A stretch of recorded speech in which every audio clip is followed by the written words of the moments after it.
Hey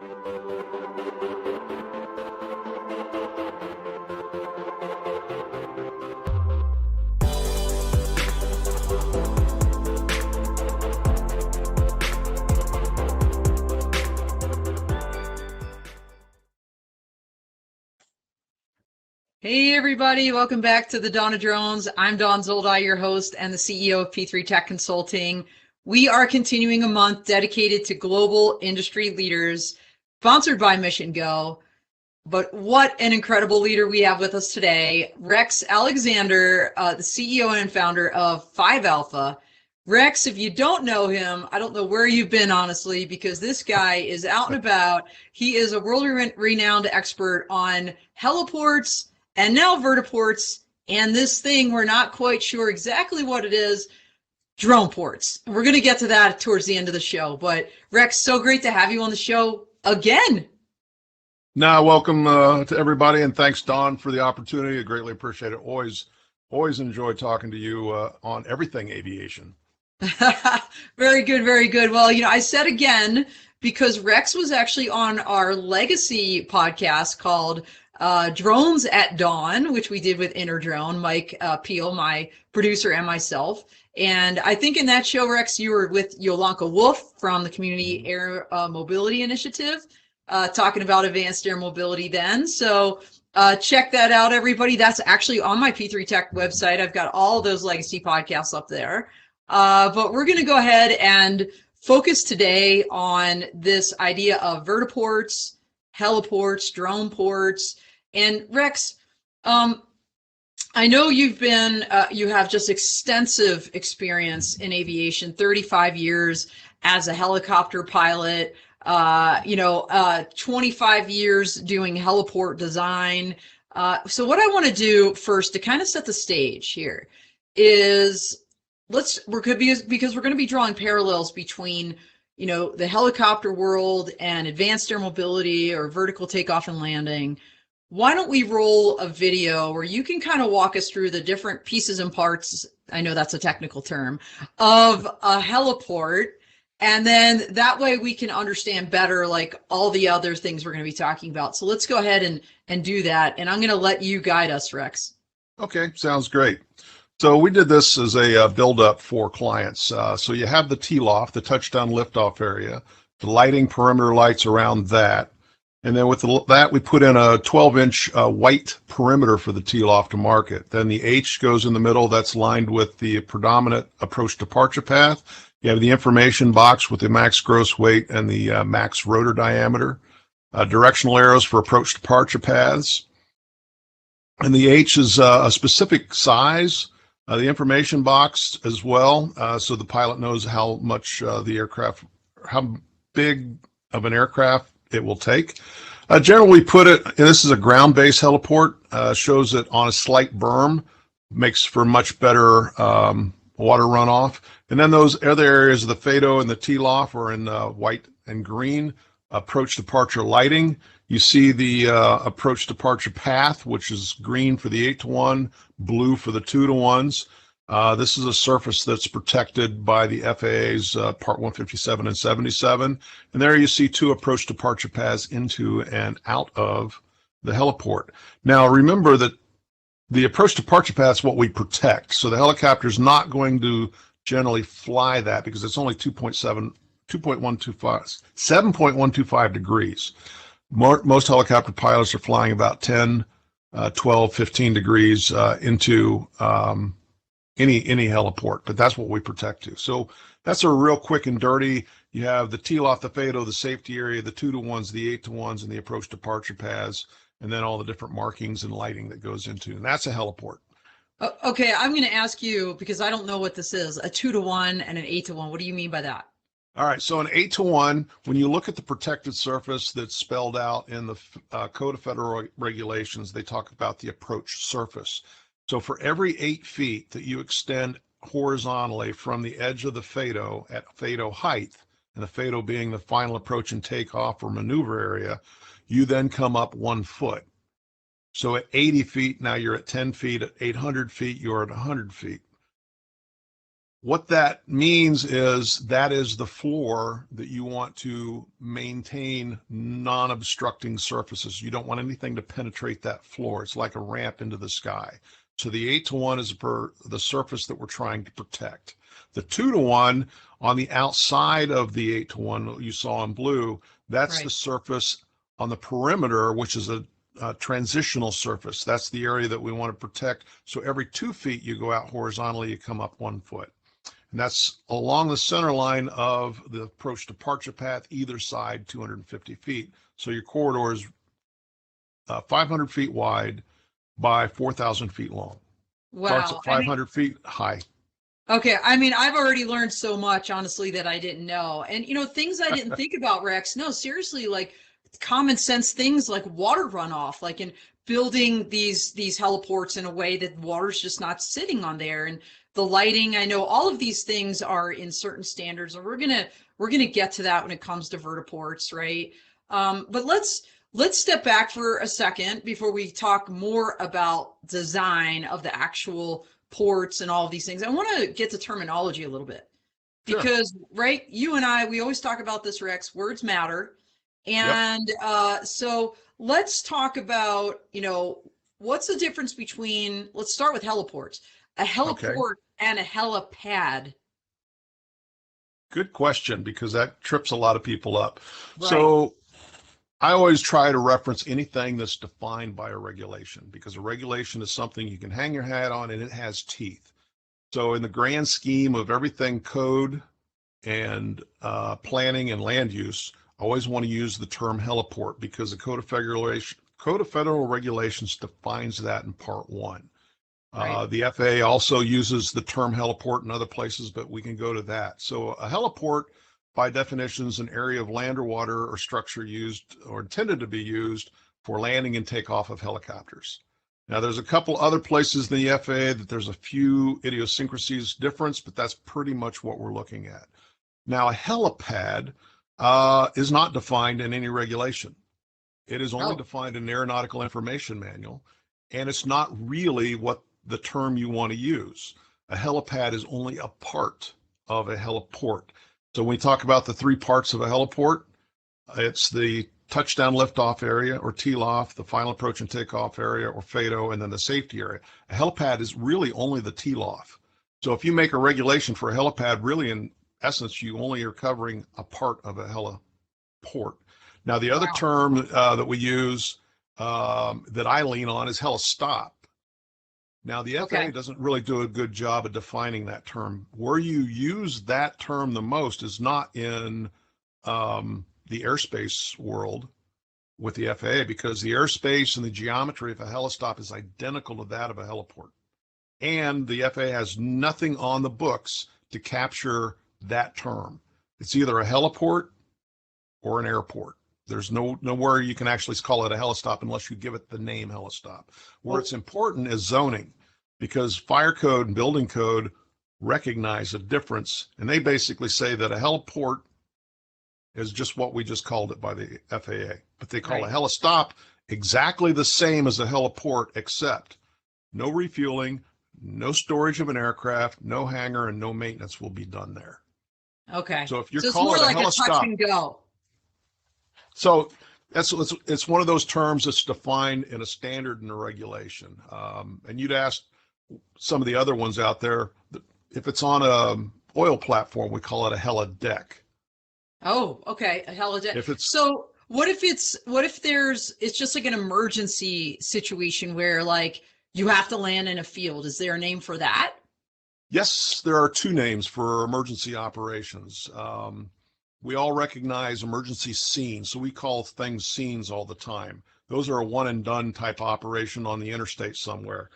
Yeah. The air medical industry, along with first responders, have another term that we use a lot that the FAA has yet to recognize, and it's called a PELA, pre-designated emergency landing area.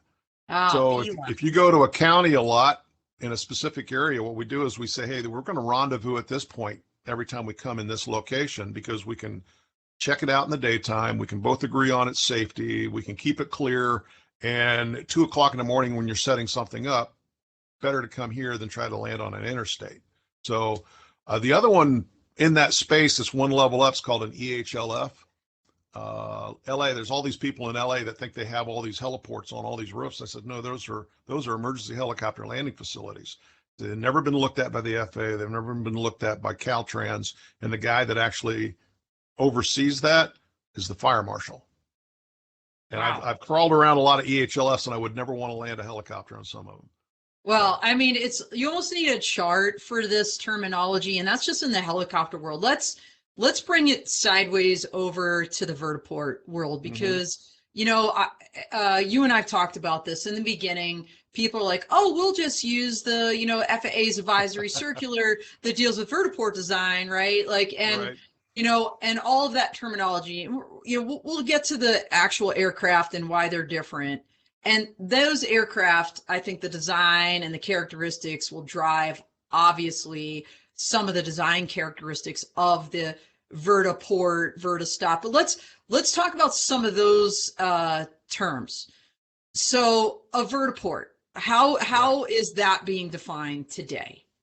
Well, it's not a whole lot different than what we use for the term heliport, in that when we define the term for vertiport, we lean pretty heavily on what language we already had, because for taxonomy purposes, it just made sense. So vertiport basically is an area of land or structure used or intended to be used for electric, hydrogen, and hybrid VTOL aircraft landing and taking off, including the associated building and facilities. So they quantify it a little bit more by using those terms of electric, hybrid, and hydrogen for VTOL. The question then comes, can you use a vertiport to land a helicopter? And can you use a heliport to land a eVTOL aircraft? Yet to be determined. Well, I've got more questions for you, because man, we're going to run out of time before we get this interview. We're going to have multiple interviews, Rex. But so first of all, my first question is, where is that definition located? Is that in the FAA's engineering brief on vertiport Correct. design? If that's and here's one of the things that I'm very, very proud of, is that one of the things we work at really, really hard is harmony amongst terminology. And when you look at the definition that's used in the FAA's engineering brief number 105, Yep. It's also the exact same definition that you'll find in ASTM International's vertiport standard. It's the same definition that you'll find in the National Fire Protection Association heliport and vertiport draft standard. It's also the same definition you'll find in the Illuminating Engineering Society's lighting for airports and heliports standard. And I wrote all of them.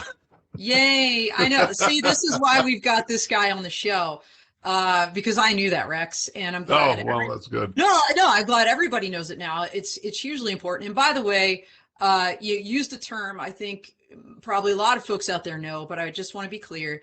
You said VTOL, and we're talking about vertical takeoff and landing aircraft specifically. So now I'm going to go sideways on you for a second, because interestingly, like you said, Just a second. Yeah, I know. Just scrolling for a second. The FAA used this VTOL word in the vertiport Right. design standard, but there are these other aircraft out there people are chirping about, the electric STOL, right? Mm-hmm. Right. Short takeoff and landing, and then electric CTOL, which I think is conventional takeoff and landing. So what you're talking about here and what we're talking about when we talk about vertiports do not apply then, we think? Currently, no. When you talk about vertiports, and I'd had this discussion with the FAA early on, and they said that this standard, and keep in mind that the engineering brief is not the final outcome. They're still working on an actual advisory circular for their standard. This is a stopgap measure to get the industry moving. But once the AC, the advisory circular, is published, if we are going to create something for that eSTOL, the short field takeoff and landing, it'll be a different standard. Okay. CTOL, I don't think there'll be a different standard for CTOL. CTOL is conventional takeoff and landing. So airports, we're basically converting airplanes from turbines to electric. So there's not going to be, I don't think, a different standard there. But the short field takeoff and landing, we've had stall ports in the past, but we don't really have any now. In doing the research, it was ironic. The place that I found that had a really fantastic stall port design diagram and document was out of Nepal. They have a stall Interesting. port document. And it makes sense because of the confined areas and the areas that they operate in out of Nepal. Yeah. Probably pretty hard to put an actual airport in there, but they have a I mean, stall port. I've seen some of those movies. I feel like Batman was one. Wasn't that like where, the one with what's his name? Where he's like, training up there, like with the Oh, I know. bullets It's pretty on the awesome. side of yeah, on the side of a mountain. Yeah, land something up there. Good luck. Exactly. Okay. Yeah. So, all right, vertiports. Let's talk now about vertipads. So a vertipad still, we go back to that whole dialect of what is a helipad. So a vertipad still part of a vertiport or a vertistop. We use the same taxonomy for vertistop that we did for helistop. Okay. And if you look at the engineering brief, they actually, in the engineering brief, use the language I recommended in the NFPA guidelines, which talks about it's no refueling, no defueling, no maintenance, no repair or storage of the aircraft. We're waiting for the next heliport design advisory circular to be published, which will be 2 Delta. The last one, which was 2 Charlie, was published in 2012. Okay. That should actually have new language in it that we put in recommendations through the Vertical Flight Society, U.S. Helicopter Safety Team, and HAI. So, All right, and HAI is the Helicopter Association International. correct. I know you're highly involved with them, and you've been for years. And our buddy Jonathan Daniels is also one of their advisors, I believe. Yes, he is. He's my go-to guy besides you on drones.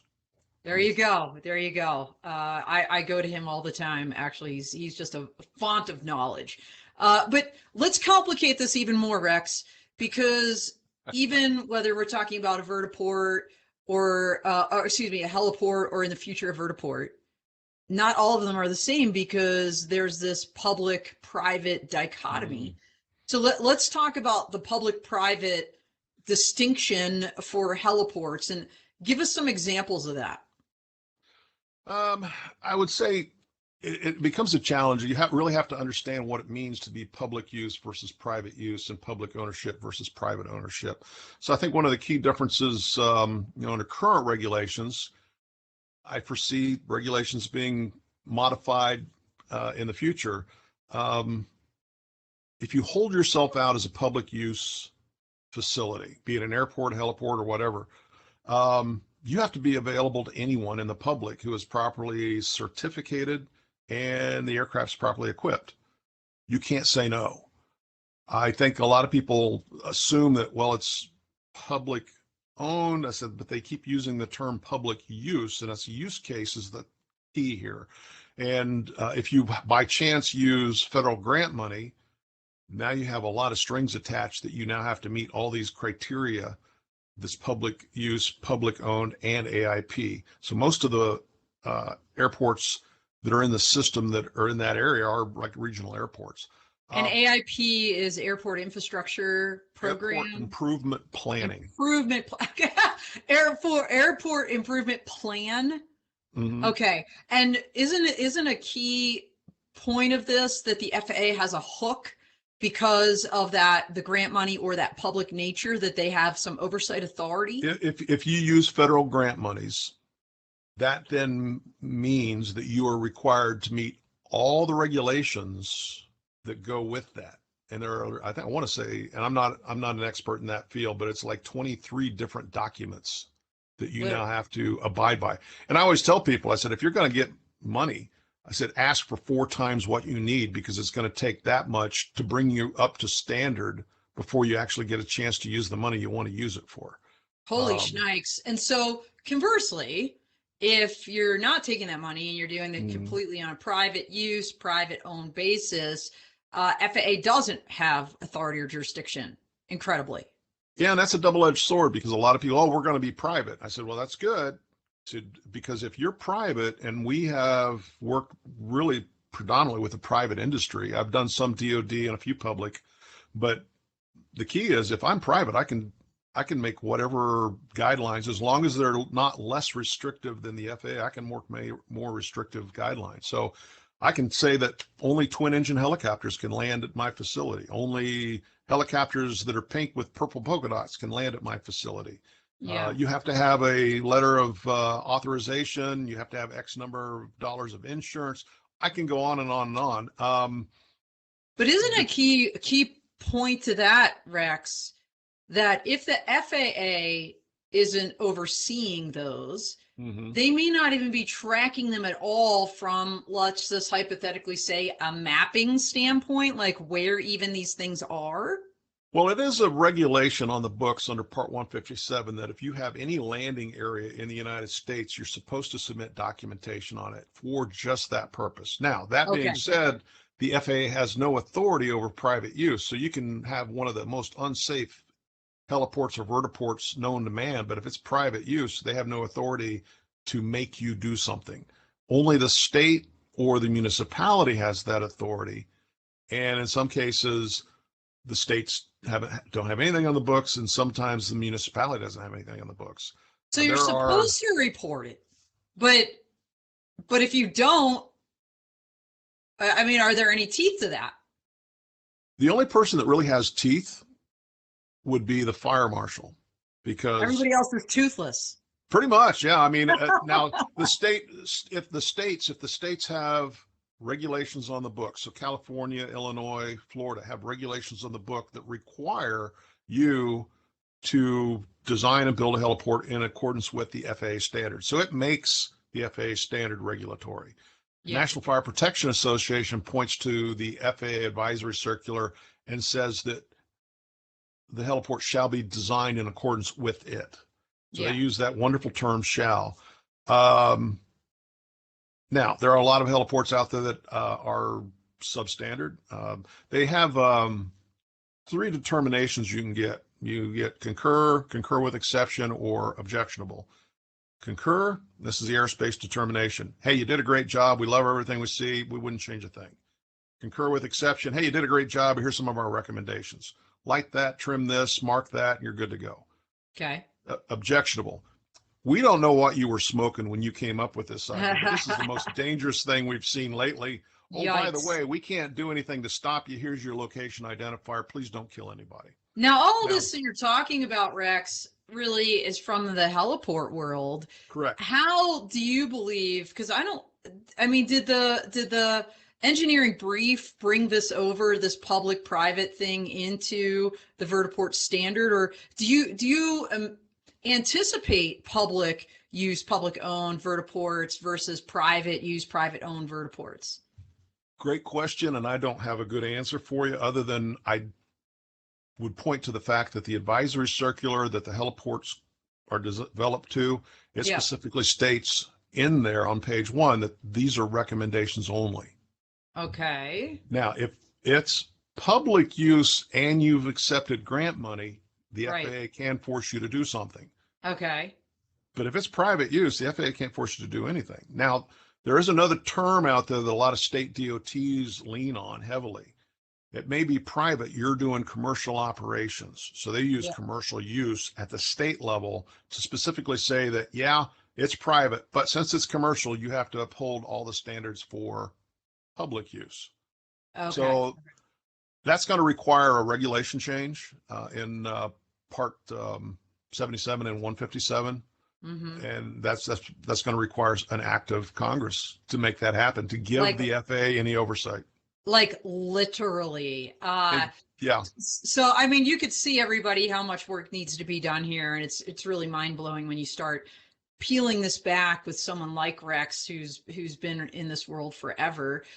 So let's talk about the kinds of locations that are being considered for vertiports in particular. Are we talking about rooftops, parking lots, repurposing small airports? I've heard some things about that. You just using heliports. And I think we have maybe a couple images here. So maybe let's roll that first one. Yeah, so this is a rooftop. This is a high-rise building that we looked at, putting a landing area with a parking area, and you'll notice the parking area is actually an elevator. So this was one of the early concepts we did for a client.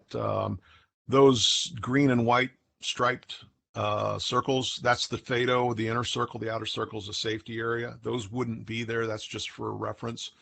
So you'd have the landing platform, and then you'd have an area where you could go to park, and then the aircraft would go below deck and then park underneath. Whether that will be built or not, who knows? But this was my design and artist rendition for that I created. That's super cool. There, we got another one here. Now, this is on a parking deck. We looked at having 2 different landing areas with 3 parking areas and a terminal. We were looking at doing a renovation of an existing parking deck. Definitely doable. We just had to go through and look at the construction of the parking deck and make sure that the structural engineer could verify we had the excess strength in the building to support this. I think the biggest key when you get into elevated structures of any kind is if it's occupied structure, one, but if it's elevated, there's a higher bar that you have to clear for safety when it comes to building and fire code, whereas ground is less restrictive just because it has less hazards associated with it.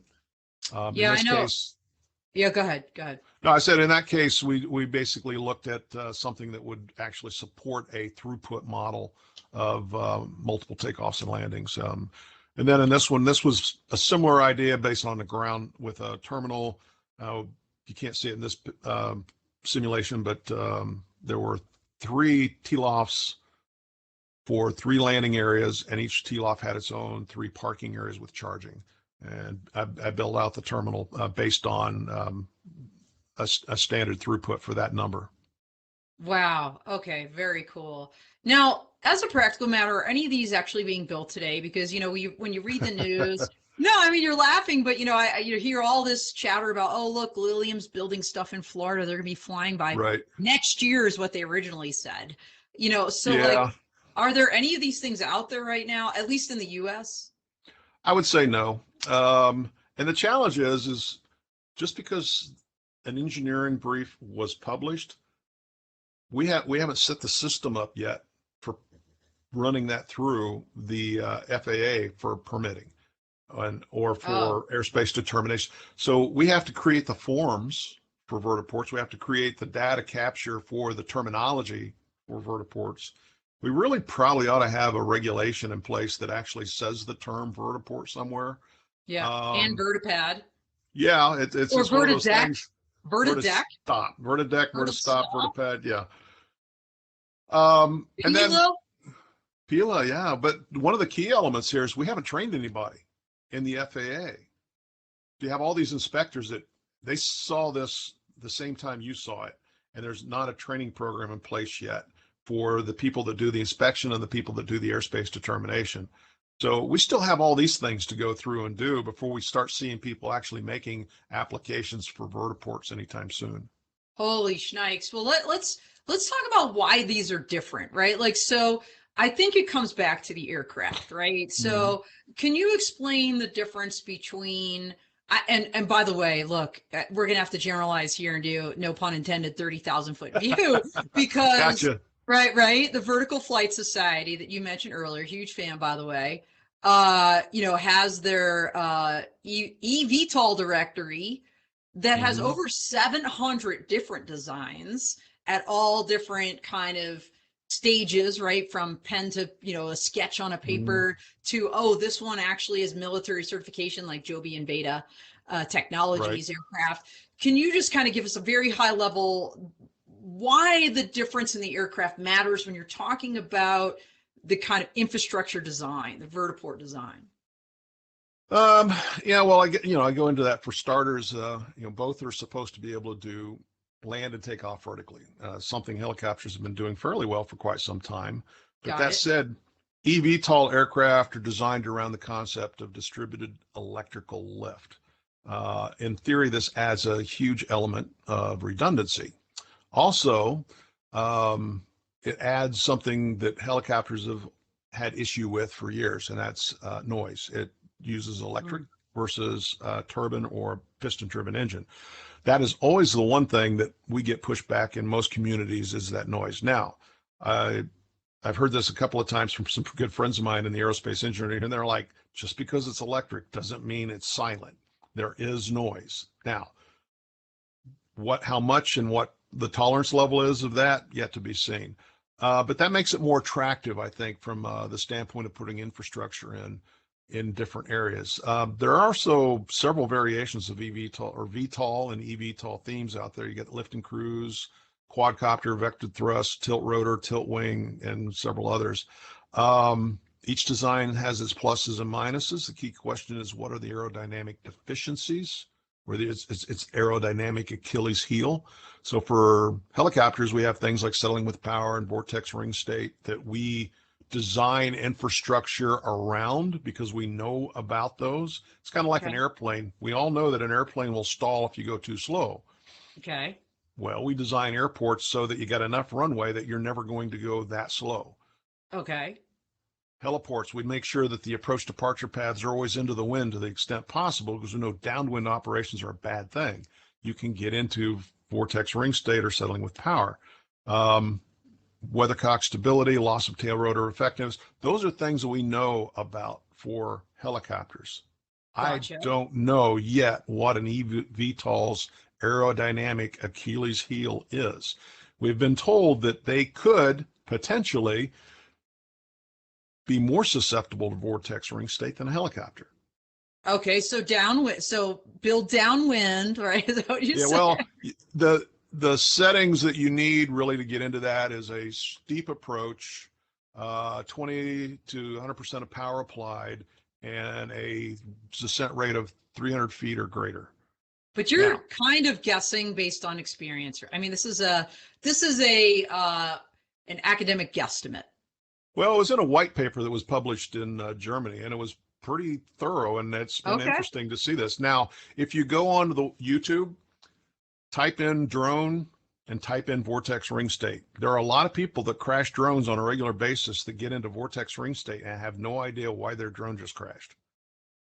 What it is they get into their own downwash and they're settling through that downwash, and instead of flying out of it laterally, they try to power out.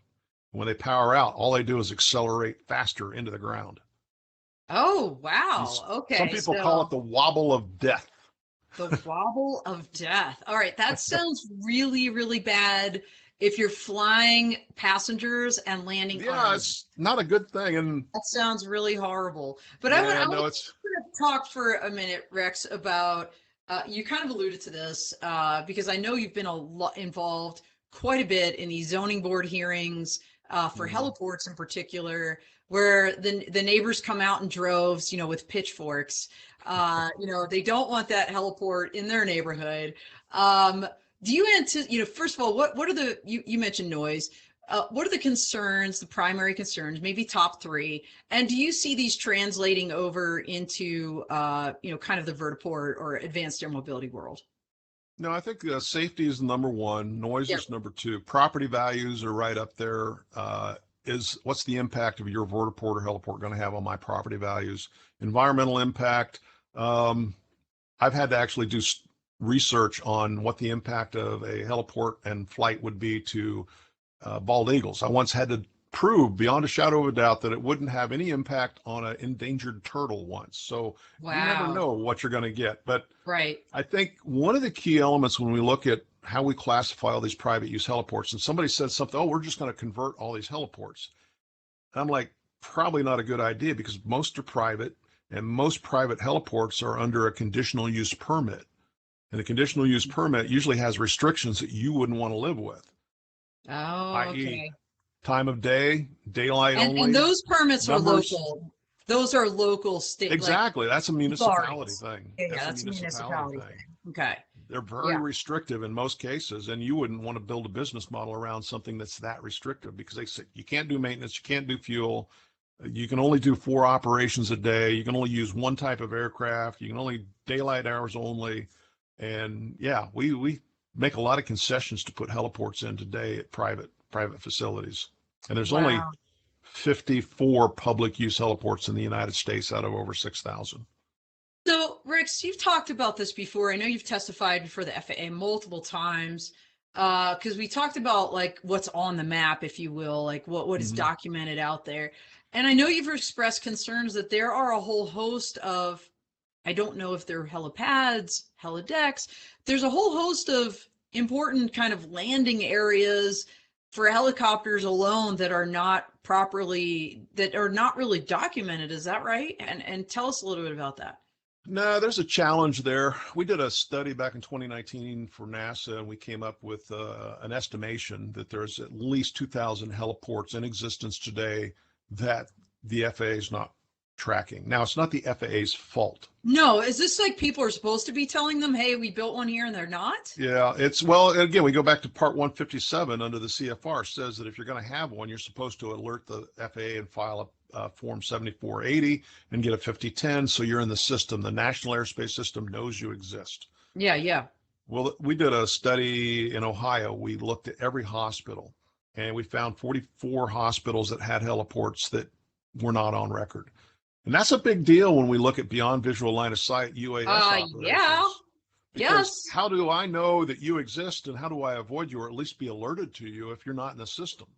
Yeah. Now, it's been an uphill fight for the last 30 plus years to get some of these in the system. There have been rather hard to, now with the prospect of drones and beyond line of sights, all of a sudden people are starting to pay attention and say, well, I need to make sure that my landing area is in the system. It's a staffing issue. It's a priority issue. Again, the FAA doesn't go out and look at these once they're in the system, they don't go back and look. We've had several that have been moved that still show up in the old location, sometimes 4 or 5 miles away. There was one in Nashville, Tennessee. There's a TV station on the north side of Nashville. It's got a heliport. It's mislocated by some 55 statute miles. So, Oh my say you're a drone operator and you're doing everything you're supposed to be doing. You would never see this on any of the apps that are out there because they're all pulling from the same database. And that's the problem we run into, is data integrity is a huge issue in this next generation of technology, especially when we start talking autonomous. We have to get a handle on better data accuracy, accountability. Yeah, I mean, you're absolutely right. When you think about autonomous vehicles, or, even just the concept of artificial, it's like garbage in, garbage out. Like it's your mission, your performance is only as good as the information or the data that you have already ingested. And if it's not there, that's truly a frightening prospect. But man, Rex, I've got like a page of questions we're not getting to. I want to talk. I want to talk about drone ports and pivot, because you mentioned. Oh no, good topic. It's a great way to end the show, because if your mind isn't blown right now already, it's going to be when we talk about drone ports, because there's not even a definition anywhere for this. Is that right? As far as I know, no one's come up with a definition. We've asked several times over the years, and I don't know why there's this resistance within the FAA to define what a drone port is. It's like, per the regulation, anything that moves through the air is an aircraft. Congress went out of their way to say drones are aircraft and drone operators are pilots. Right. The FAA 157 specifically says, it talks about what's an airport, and it's got this laundry list: airports, heliports, drone, or vertiports. It even has the word vertiport in there, even though it's not defined. Wow. Seaplane bases. But then it's a caveat in there: any place that you basically land or take off is an airport. Wow. What's a drone port? What's a drone port? What's the standard I have to meet to put in one? And how do I account for it in the National Airspace System so everybody else knows I exist? And, we mark prohibited areas, restricted areas. We have this thing called alert areas, high volume traffic. I said, my thought was a year ago, I said, well, at least I ought to say this is an alert area, so I, as a pilot, know to avoid that place.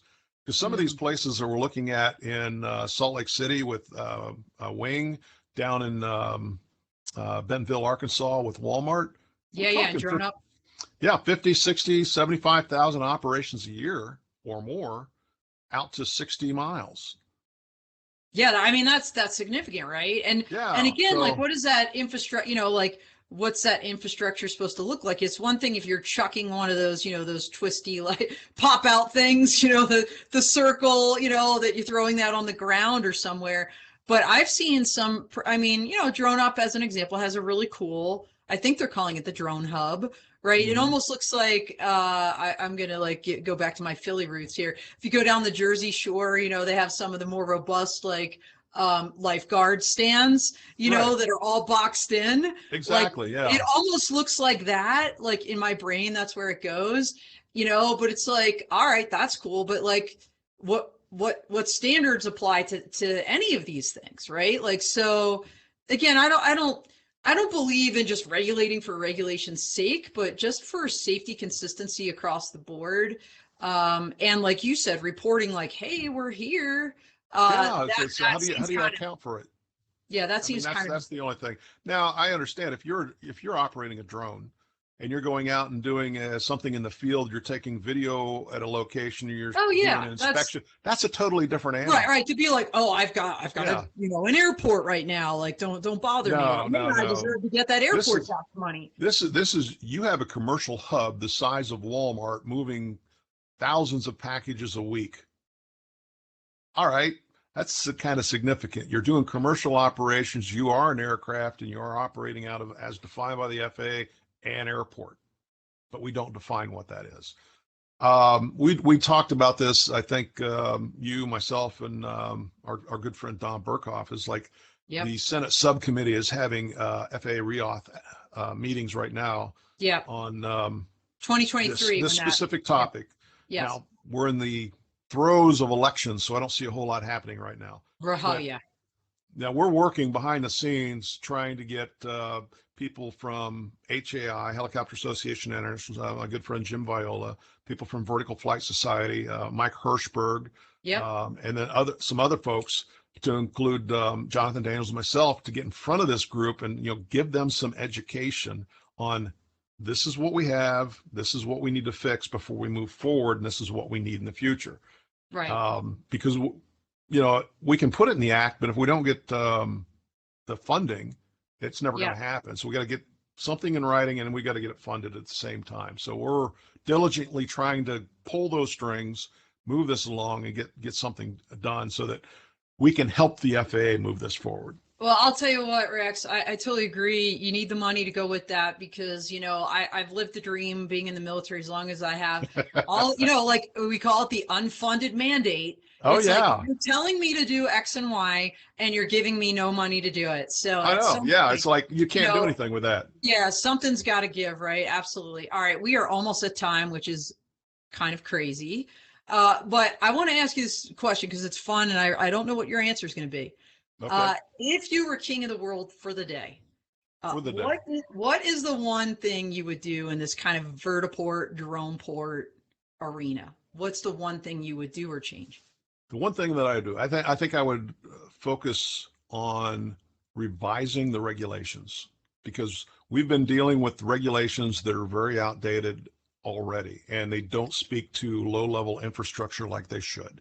So when we look at part one, we got to get the terminology right, harmonize the terminology across all regulations in all And divisions. internationally, please. That would be Well, yeah, wonderful. if we can, you're asking for There's that. miracles. You're asking for Yeah. miracles I with know we don't play well in the unicorns. sandbox Yeah, sometimes. that's a unicorn that has a rainbow coming out its butt. But I think revision of Part 77 and 157 to make it more streamlined. Get the terminology right, get the forms right, get that set because we're needing a better foundation. If we keep building on the foundation we got, we're going to have troubles for years. If we can fix the foundation, beef it up, it'll be a whole lot easier 10 years from now. We won't be having these issues, but we need to. Regulations in the FAA take forever. It's a 6-year process on a good day. Yeah. We might be able to streamline it, but I doubt it. If we don't start now, it'll never get done. So yeah, if I was that guy, that's what I would tackle. All right. Well, it's a worthy endeavor to be sure. So we'll see. I wish you the best of luck, you and all of your colleagues working behind the scenes for the FAA Reauthorization Act to get some not only cents but also dollars to go with the cents, SENSE. Okay, cents and cents. Shall we say, in both terms, both meanings of that word. All right, so we are like 2 minutes out, almost at our close here, and we're at the end of the year, Rex. How can, how can people see you? How can they meet you? How can they find you? Well, I do a lot of training and education. So I do teach for the Transportation Safety Institute down in Oklahoma City on do some of their road shows for heliport courses. I do teach their accident investigation course or part of that. I do also, if you're interested in me coming out and doing lectures and training and being a speaker, I do that all over the world, really. Um, I probably the biggest place that I put stuff up is on LinkedIn. I do have Yes. the company has a LinkedIn. I have a LinkedIn. Also have Twitter, and we put a lot of content out there. But LinkedIn's probably where I'm the most vocal. Working on a website. Heaven forbid I get more freaking business because I don't know that I have the bandwidth to even attempt more business. It's a good problem to have, my friend. No, it's good. But so I'd say, yeah, those are probably the key areas that I would see. Now, I will be at the Vertical Flight Society's eVTOL Symposium in Mesa, Arizona in January. I will be at Heli Expo in Atlanta, Georgia, in the first week of March. I run a symposium. It's an invite only, but I'll be in Washington, D.C. in February for the U.S. Helicopter Safety Team. Um, Beyond that, I haven't planned that far. But you usually go to Oshkosh. That's a big thing for you every year. I always go to Like, Oshkosh. I love yeah. Oshkosh. I try to go there for at least 5, if not the whole 7 days. I run around with a group called Aero News Network. They let me pretend that I'm a journalist. So I get Yeah. to get a press pass and get to talk to people. Yeah, it's one of So, his hidden talents. The guy can write too, by the way. So, oh, um, many, I need many an talents. editor like, big time. I'm Very, dyslexic as all get out. well, very good. All right, Rex. Well, I think that's it. Any closing comments? Any final thoughts here?